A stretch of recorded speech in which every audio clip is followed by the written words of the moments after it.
ॐ श्री महाप्रज्ञ गुरवे नमः।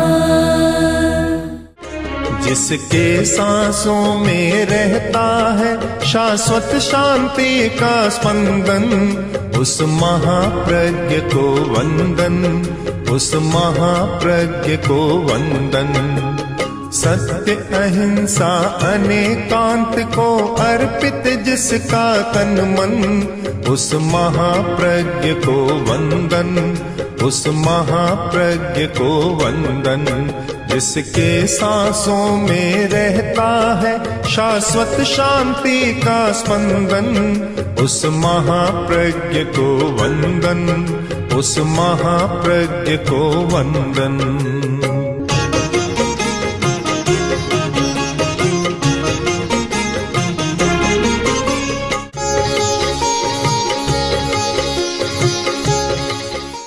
उत्तराध्ययन सूत्र में महावीर का एक वचन मिलता है, अपना सत्य में से जा, जो हमारे प्रेक्षा ध्यान का मूल आधार है। अपना सत्य में से जा, स्वयं सत्य खोजो, दूसरों के भरोसे मत रहो। अगर मैं आचार्य सिद्धसेन के शब्दों में कहूँ, आचार्य हरिभद्र के शब्दों में कहूँ तो इतना साफ कहना कठिन होता है। उन्होंने कहा कि महावीर के भी भरोसे मत रहो। महावीर क्या लगते हैं? आचार्य हरिभद्र ने लिखा कि महावीर क्या मेरे कोई काका लगते हैं क्या, अंकल लगते हैं क्या, मेरे चाचा नहीं है। हम महावीर को इसलिए मानते हैं कि उन्होंने स्वयं सत्य खोजा था और सत्य के शिखर पर पहुंच गए, और पहुंचकर उन्होंने यही कहा कि तुम दूसरों के भरोसे मत रहो। बुद्ध का वह प्रसिद्ध वाक्य, अपदीवो भव, स्वयं दिया बनो, दिए की खोज मत, स्वयं दिया बनो। तो स्वयं सत्य की खोज करो, स्वयं सत्य खोजो। सत्य की खोज का मतलब है नियम की खोज और उपाय की खोज। सत्य खोज का अर्थ है नियमों को खोजो। प्राकृतिक नियम है, बहुत सारे प्राकृतिक नियम, यूनिवर्सल लॉ बहुत सारे हैं, उनकी खोज करो। बहुत सारे सामयिक नियम हैं, उनकी भी खोज करो। मैं मानता हूं कि जो व्यक्ति धार्मिक है और वह शाश्वत के नियम और अशाश्वत के नियम दोनों का विश्लेषण नहीं करता, शायद बहुत आगे नहीं बढ़ सकता, अध्यात्म तक पहुंच भी नहीं सकता। उपाय को खोजना है, हमारा काम है उपाय को खोजें और जनता के सामने बता दें। एक वैज्ञानिक प्रयोगशाला में बैठकर उपाय की खोज करता है और फिर बड़ी बड़ी कंपनियां उसे काम में लेकर जनता तक पहुंचा देती है। तो हमें उपाय को खोजना है, हम उपाय की खोज करें। वह सबसे अच्छी साधना है जो उपाय की खोज करे। हिंसा बहुत बढ़ रही है, कोई भी व्यक्ति मैं नहीं मानता, न कोई ऐसा कोई दल है, न कोई ऐसा संस्थान और संगठन है जो सारी दुनिया की हिंसा को मिटा दे। न है न होगा, कभी नहीं होगा। कोई ये झूठा अभिमान भी न करे, किंतु उसका काम है उपाय की खोज करना और समाज के सामने उपाय को प्रस्तुत कर देना कि हिंसा के अल्पीकरण का, हिंसा को कम करने का यह उपाय है। महात्मा गांधी ने सबको ठीक नहीं किया था, सब अहिंसक नहीं बने थे, उसके आसपास रहने वाले में भी हिंसा बहुत काम कर रही थी। अगर आप सारा ठीक ढंग से पढ़ें तो पता चलेगा कि आसपास परिपार्श्व में थे उनमें भी कोई अहिंसा का बहुत विकास नहीं हुआ था। न भगवान महावीर और भगवान बुद्ध के आसपास रहने वालों में कोई अहिंसा का बहुत विकास हुआ था। कुछ लोगों में हुआ था, सब में नहीं हुआ था। लोग कहते भी हैं कि यहाँ राम, कृष्ण, महावीर, बुद्ध, शंकराचार्य, गुरु नानक आदि आदि अनेक इतने बड़े बड़े लोग हुए हैं, फिर भी ये बुराइयां नहीं मिटी, हिंसा नहीं मिटी। आप निश्चित माने कि मिटाने का दम कोई नहीं भर सकता। कोई कहे मैं मिटा दूंगा तो इससे बड़ा कोई झूठ नहीं होगा। बहुत बड़ा असत्य है ये, मिटा दूंगा किसी के हाथ की बात नहीं है।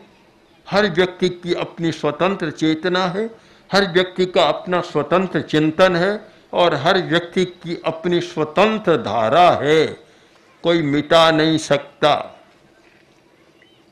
तो फिर क्या किया, कौन सा नया काम किया? नया काम कौन सा किया? यह प्रश्न शायद आचार्य हेमचंद्र के मन में भी उठा था कि प्रभु मैं आपकी स्तुति कर रहा हूं, आपने कोई नया काम तो किया नहीं।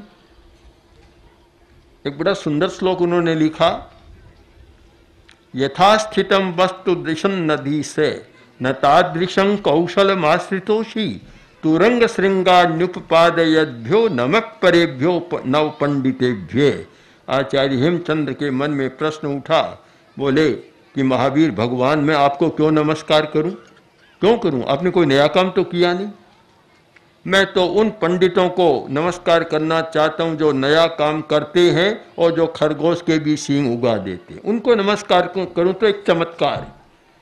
आपने तो किया क्या कि यथास्थितम वस्तु दिशन नदी से, जो जैसा था वैसा बता दिया, कोई नई बात तो है नहीं, उसमें कोई चमत्कार तो है नहीं, तो नमस्कार करूं। हमारे यहाँ दर्शन की दो धाराएं रही, एक यथार्थवादी और एक अर्थवादी चिंतन की धारा। यथार्थवादी चिंतन धारा में जो जैसा है वैसा बता देना, बस इतना पर्याप्त है, रास्ता बता दिया। और जो अर्थवादी होती है उसमें ये नमक बेशवार सब लगाए जाते हैं। एक छोटी सी बात को इतने बड़े रूप में अतिशयोक्ति के साथ प्रस्तुत किया जाता है कि दुनिया को वह बहुत अच्छा लगता है। इसीलिए वर्तमान का सारे जगत का विश्लेषण करें तो यथार्थवादी लोग बहुत कम हैं, अर्थवादी दृष्टि बढ़ा चढ़ा कर अतिशयोक्तिपूर्ण बात करने वाले लोगों की भरमार है। मैंने बहुत देखा कि कभी कभी प्रासंगिक कोई काम हो जाता है, लोग उस बात को बहुत बढ़ा देते हैं, चमत्कार। मेरे सामने कुछ फिर व्यक्ति आए कि ये चमत्कार हुआ, कैसा हुआ? मैंने कहा मैं तो चमत्कार का अर्थ ही नहीं जानता, चमत्कार किसको कहते हैं, चमत्कार का अर्थ ही नहीं जानता और न चमत्कार को मानता हूँ। बोले क्यों नहीं मानते, ये हुआ है? मैंने कहा सब नियम होते हैं, जो नियम को नहीं जानता उसके लिए चमत्कार है, नियम को जानता है उसके लिए कोरा नियम है। बहुत सारे जादूगर हैं, मुंह में आग लगा देते हैं, दूसरों के लिए तो बड़ा चमत्कार है और बच्चों के लिए चमत्कार और ज़्यादा हो जाता है। किंतु जो जानता है कि रासायनिक प्रक्रिया से ऐसा होता है, रसायनों को जानता है, उसके लिए तो कोई चमत्कार नहीं, नियम है, हर कोई कर सकता है। सत्य की खोज करें, उपाय खोजें, उपाय। जो व्यक्ति उपाय खोजता है वह परिवर्तन की बात समाज के सामने प्रस्तुत कर सकता है। मैं मानता हूं अहिंसा एक उपाय है और अहिंसा को प्रस्तुत करने का भी एक उपाय है कि हम कैसे अहिंसा को प्रस्तुत करें और कैसे ये समझा सकें कि यह समस्या के समाधान का एक उपाय है। काम में लो तो उपाय, न लो तो तुम्हारी इच्छा की बात है। आज तक दुनिया में कोई जबरदस्ती बलात् किसी को बदल नहीं सका, उपाय होता है। ब्रिटेन के सम्राट हेनरी चतुर्थ ने देखा कि ब्रिटेन में स्त्रियों में, पुरुषों में आभूषण की लालसा बहुत बढ़ रही है, गहने बहुत ज्यादा बन रहे हैं और आर्थिक दृष्टि से भी एक समस्या बन रही है। तो सीधा काम था, राजाज्ञा हो जाती कि अब कोई गहना नहीं बना सकेगा, पर फर्क नहीं पड़ता। राजाज्ञा में इतना होता है कि जो प्रकाश में होता है वह अंधेरे में होने लग जाता है, जो सामने होता है वैभव गृह में होने लग जाता है। आध्यात्मिक चेतना के परिवर्तन के बिना वैसा कभी हो नहीं सकता कि नियम कानून सार्थक बन जाए। बहुत वर्षों पहले आचार्य तुलसी दिल्ली में थे। उन दिनों में राशन का कंट्रोल और बहुत चलता था, और सुशीला नायर जो मंत्री थी, खाद्य मंत्री थी उस समय,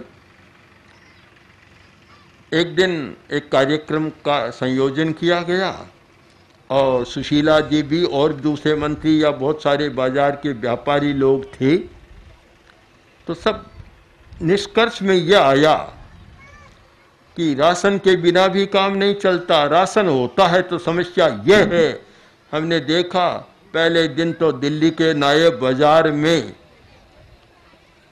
चीनी की बोरियों का ढेर था। जैसे ही राशन की घोषणा हुई और दूसरे दिन गायब, पता ही नहीं कि चीनी कहाँ है, बोरियां कहाँ चली गई, छू मंतर हो गई सारी बोरियां। जो बाहर प्रकाश में थी वे अंधेरे में चली गई, जो दुकान के ऊपर थी वे भीतर भोंहारों में चली गई। चेतना का रूपांतरण किए बिना ऐसा नहीं होता और व्यक्ति बदलता भी नहीं है। इस प्रसंग में एक कहानी बड़ी मार्मिक होगी कि एक व्यक्ति बहुत धनी आदमी था, बीमार हो गया। पुत्र बड़े चिंतित हुए और पुराने जमाने की बात है, वैद्य बहुत अच्छे अच्छे होते थे, तो वैद्यों को बुलाया, एक को बुलाया, दो को बुलाया, चार को बुलाया, पर ठीक नहीं हो रहे पिता। एक वैद्य को बुलाया जो पुराना था, अनुभवी था और उपायज्ञ था। हमारे यहाँ भारतीय साहित्य में एक शब्द बड़ा महत्वपूर्ण है, उपायज्ञ। आचार्य को उपायज्ञ होना चाहिए, उपाय का जानकार होना चाहिए कि किस समस्या को मिटाने का कौन सा उपाय कारगर हो सकता है। उपायज्ञ था, उसे बुलाया गया। जैसे ही आया और रोगी बोला, वैद्य जी महाराज क्यों आए हो? तो आपका इलाज करने के लिए। कि देखो चले जाओ वापस, मेरा इलाज नहीं होगा, चले जाओ। बोले क्यों, बात क्या है? क्या बात है?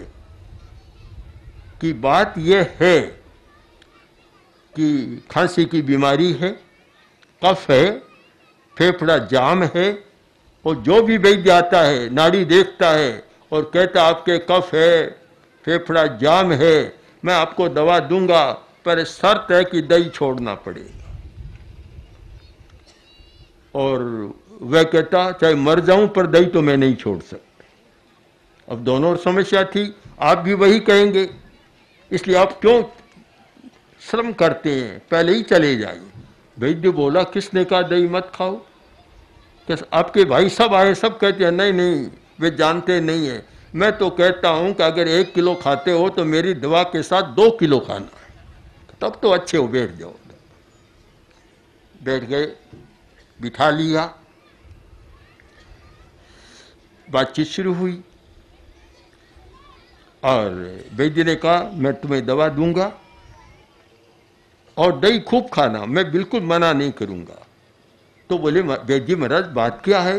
कि सब आपके भाई आए, सब मनाही करते हैं, आप नहीं करते हैं। अरे वे जानते नहीं है, तुम मेरी बात सुन लो कि खांसी में दही खाने में लाभ कितना है, बहुत बड़ा लाभ है। क्या? कि जो खांसी में दही खाता है उसके घर में कभी चोरी नहीं होती, एक लाभ। दूसरी बात कि खांसी में दही खाता है उसे कुत्ता कभी नहीं काटता। और तीसरा लाभ, खांसी में जो दही खाता है वह कभी बूढ़ा नहीं होता। बहुत अच्छे लाभ है। कैसे? कि खांसी में दही खाएगा तो नींद नहीं आएगी, रात भर खांसता रहेगा। तो बोला चोर कैसे आएगा, चोरी कैसे होगी? चोरी तो तब होती है कि लोग नींद ले लेते हैं, चोरी नहीं होगी घर में। आपने कहा कुत्ता नहीं काटता, कि खांसी में दही खाता है, वह चलने में समर्थ नहीं होता, लाठी लेकर चलता है। तो जिसके हाथ में लाठी होती है उसे कुत्ता कैसे काटेंगे? और तीसरी बात आपने कही कि बूढ़ा नहीं होता। खांसी में दही खाने वाला जवानी में ही राम राम सत हो जाता है, फिर बूढ़ा होगा कैसे? बूढ़ा होगा ही नहीं भाई। ये होता है क्या? ऐसा होता है कि अब तो मैं दही नहीं खाऊं। वैद्य ने नहीं कहा, निषेध नहीं किया, वर्जना नहीं की कि दही मत खाना। और ये एक मनोवैज्ञानिक सच्चाई है। मनाही करो तो वह जरूर वह काम करना चाहेगा।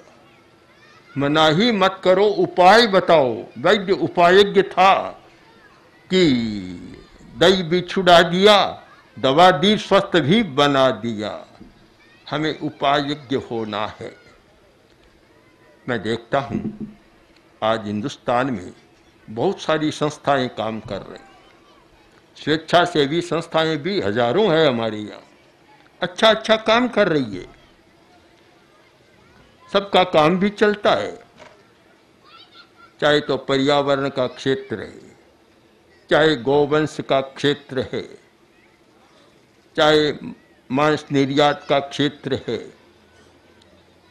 चाहे स्वदेशी और विदेशी का क्षेत्र है, स्वदेशी का क्षेत्र है, चाहे अहिंसक कृषि का क्षेत्र है, अहिंसक खेती जिसमें रासायनिक वस्तुओं का प्रयोग न किया जाए, आदि आदि सैकड़ों प्रकार है। और सैकड़ों सैकड़ों संस्थाएं इस दिशा में बड़ा बड़ा काम कर रही है। पर मुझे लगता है कि जितना श्रम है उतनी उपायज्ञता उसके साथ नहीं। उसके साथ एक दर्शन भी होना चाहिए। दर्शन के बिना काम आगे नहीं बढ़ता।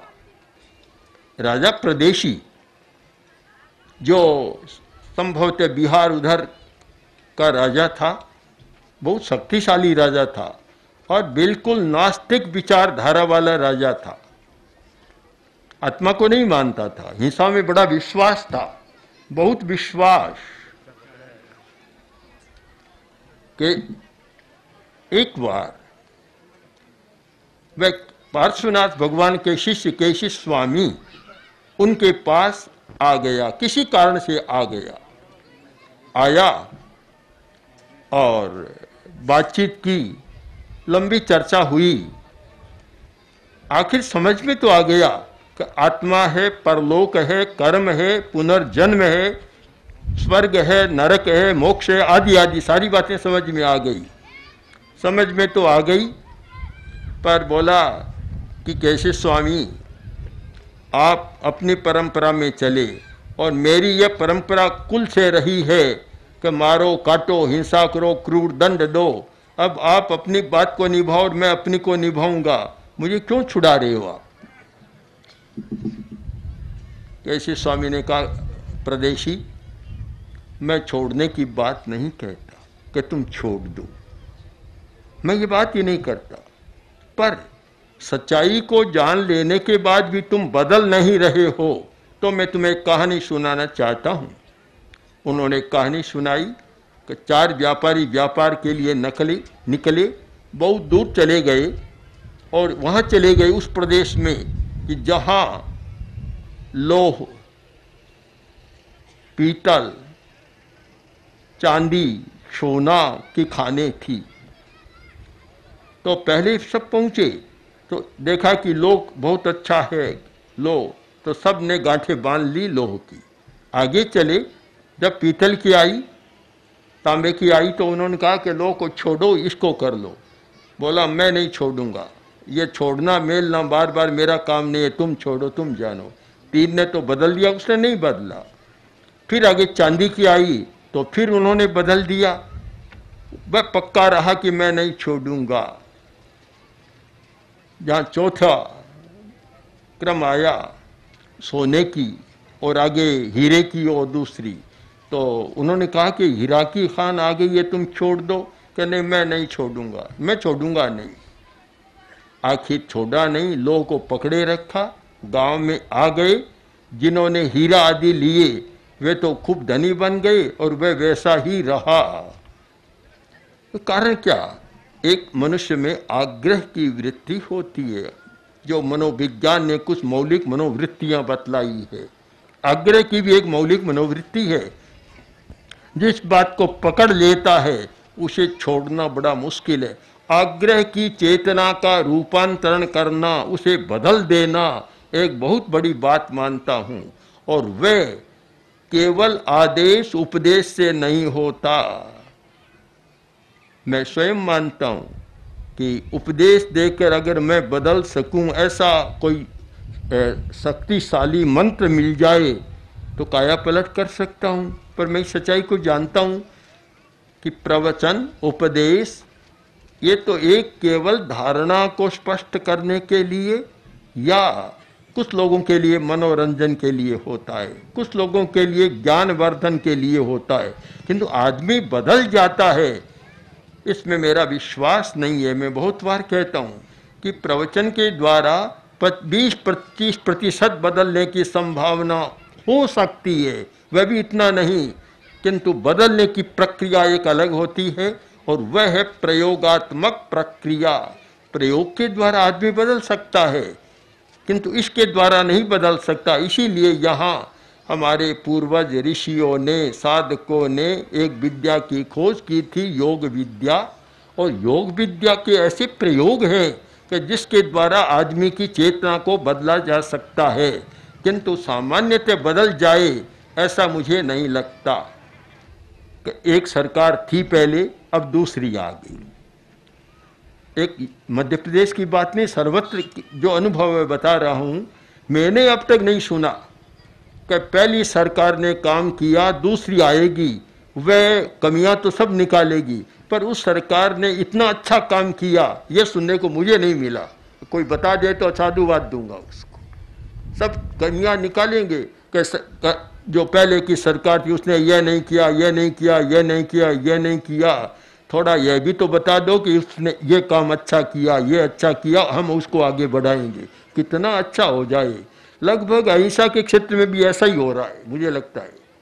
अहिंसा के क्षेत्र में काम करने वाले भी एक दूसरे की कमियां बताएंगे कि यह नहीं कर रहे हैं, यह नहीं कर रहे हैं। अरे नहीं कर रहे हैं, जो कर रहे हैं उसको साथ में जोड़ो तो एक अच्छा बन जाएगा।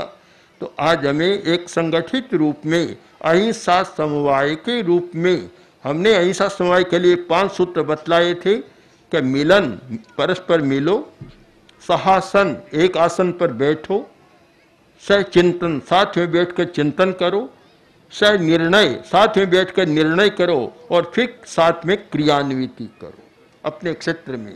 अगर यह हमारी अहिंसा के क्षेत्र में काम करने वालों की वृत्ति बन जाए तो काम बहुत बढ़ सकता है और हम हिंसा को प्रभावित कर सकते हैं। और अलग अलग रहे तो फिर वह प्रभावित नहीं हो सकती। इसलिए हम सब लोग चिंतन करें कि केवल अहिंसा की महिमा न गाएं, केवल अहिंसा का बखान न करें, केवल अहिंसा के नारे भी न लगाएं। जब जब मैं सुनता हूँ अहिंसा परमो धर्म का ऐसा घोष है, और कोई व्यक्ति बोलता है कि मैंने बोला आप रोटी खाकर नहीं आए, और जोर से बोलो, और जोर से बोलो। अरे आकाश में तो चला जाएगा, धरती पर उतरना चाहिए तुम्हारे। आकाशिक रिकॉर्ड में तो रिकॉर्ड में चला जाएगा, पर धरती पर क्या है? कोरे नारों से नहीं, हम स्वयं कितना बदल रहे हैं अपने जीवन को, अपनी वृत्तियों को, और बाजार में कितनी अहिंसा आ रही है। इन सब पर विचार न करें तो फिर अहिंसा की कोई महिमा नहीं बढ़ेगी। कोरे शब्दों से महिमा बढ़ती तो शायद दुनिया का कायाकल्प हो जाता। इसलिए सब लोग चिंतन करें, नई दृष्टि से चिंतन करें, केवल रूढ़िवादी परंपरावादी न रहें, नए सिरे से विचार करें कि हमें क्या करना है, कौन सा उपाय है। और आज के वैज्ञानिक जगत में कोई अच्छा उपाय, अच्छी चाहे पहले हाइपोथेसिस भी प्रस्तुत न करें, फिर अच्छी कोई खोज न करें तो उसका कोई मूल्य नहीं होता। इसलिए हमारी जो धर्म की बात, बस जरा आचार्य तुलसी ने ऐसी परंपरा डाल दी कि हम केवल लीक की बात नहीं करते, कुछ नई बात खोजना चाहते हैं, नया करना चाहते हैं। तो आप लोगों को भी लगे कि कुछ ये काम की बात है, ऐसा होना चाहिए, तो आप लोग भी चिंतन करें, इस पर विचार करें और किस प्रकार हम अहिंसा को प्रभावी बनाने के लिए उपाय खोज सकें। बस एक विषय हमारा केंद्रीय बन जाए, न्यूक्लियस ये बन जाए, परिधि में तो सारा होता रहेगा। तो मैं मानता हूँ कुछ बोलने का अर्थ होगा और सार्थकता मानता हूँ इस सार्थकता के प्रश्न पर आप सब लोग स्वयं चिंतन करें। ओम ओम श्री महाप्रज्ञ गुरवे नमः। ओम श्री महाप्रज्ञ गुरवे नमः।